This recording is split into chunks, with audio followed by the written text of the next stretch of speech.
একটু ত্যাগ স্বীকার করো আমার সোনার ভাইরা, আমার যুবক ভাইরা, আমার বোনেরা, একটু ত্যাগ স্বীকার করো।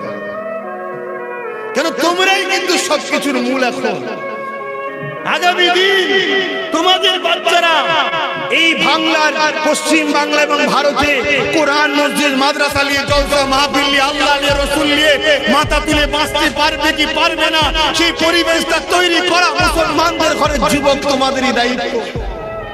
তোমার ধর্ম তুমি পালন করো, তোমার মসজিদে তুমি যাও, তোমার মাদ্রাসায় তুমি আসো, তুমি এখান থেকে দিন শেখো, এ মাদ্রাসা বানাও, এখানে তুমি আসো, একে পিয়ার করো, তাহলে তোমার বাচ্চাগুলো তোমায় দেখে দেখে শিখবে।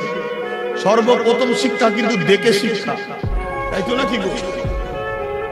আর তুমি যদি দুনিয়ায় রাসূল ছেড়ে দাও, তাহলে কিয়ামতের দিন রাসূল পাবে মনে হয়? কি গো বলছেন না?